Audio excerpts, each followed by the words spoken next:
Science-based lifting is something which just keeps on popping up in the fitness industry, and it's something which has gotten so much more popular over the years.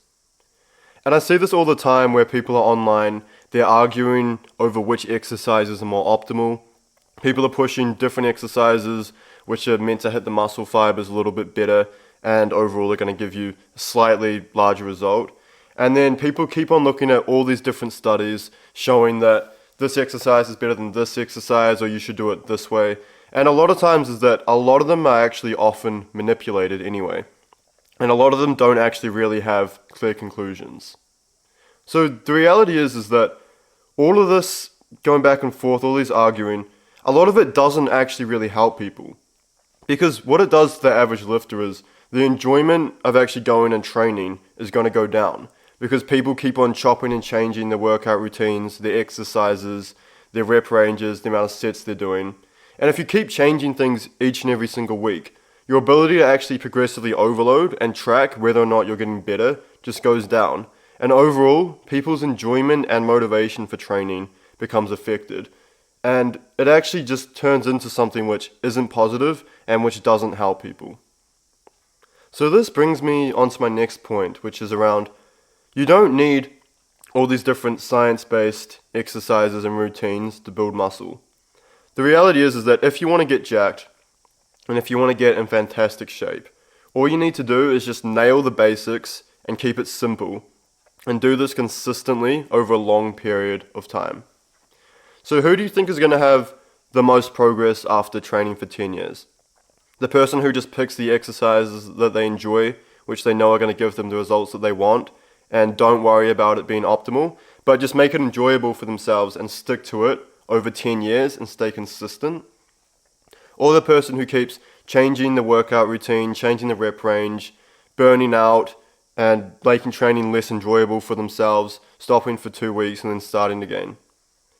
It's obviously going to be the first person who just nails the basics and just sticks with it for 10 years and doesn't worry about the new exercise which is more optimal or changing up the rep range too often. It's just the person who makes training fun so that they can actually stick to the consistency, just get the basics right, and that's what actually really leads to progress over a long enough time horizon. So people who optimize too much and get caught in all the studies, they actually, a lot of times, they just end up quitting because it's not sustainable, it's not fun for them to keep changing things, and eventually they just burn out.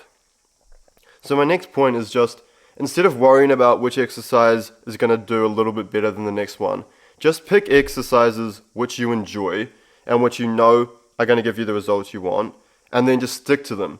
This way you're making training more fun, you're going to be more excited, your motivation's going to go up, and training isn't going to feel like a chore. And then over a few years, even though you might not be completely optimal, you're going to look a lot better than that person who keeps on changing up their workout routine.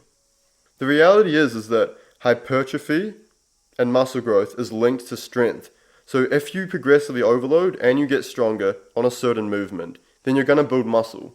It doesn't matter whether or not it came from the new science-based exercise that's been proven to have 1 or 2 more percentage of results, which is going to activate your muscle fibers a little bit more. Because if it's not enjoyable, then you're not going to keep progressively overloading and it's going to feel like a chore and you're going to burn out anyway. So this is why it doesn't really matter which exercise you're doing, or it makes a very, very small difference compared to whether or not you're actually getting stronger and whether or not you're actually staying consistent on this exercise. So to pull this all together, and for my advice for anyone watching who has been caught up in the science-based community and watched any of these videos that you see on YouTube, instead of thinking about optimizing, just think about the question you should really be asking yourself is, are you enjoying lifting enough so that you can keep doing this for 10 years and then eventually you'll have the perfect physique? You shouldn't be asking yourself if this workout routine is completely optimized and it's going to really give me that extra 1 or 2% more gains if I do this weird kind of new exercise where I'm lying down on the ground. Because even though it might do that, you've just made training so much less enjoyable, and the ROI of that activity is actually really low. And if you don't enjoy it, you're eventually just going to burn out and the motivation is going to die and you're going to quit. It's that simple. So this is my advice to people, is that instead of worrying about the new study that came out or the new exercise, the new rep range, just stick to the same basics, keep everything consistent, and just make sure that you're training in a way that's actually enjoyable so that you can stick to it in 10 years. Because if you don't stick to it and if you don't stay consistent, you're just not going to get results.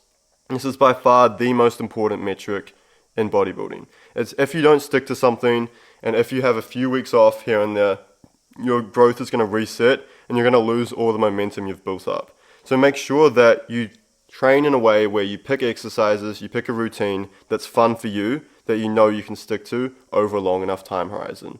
And this is where real results really start to kick in. So I hope you guys enjoyed this video, and let me know what you think in the comments below.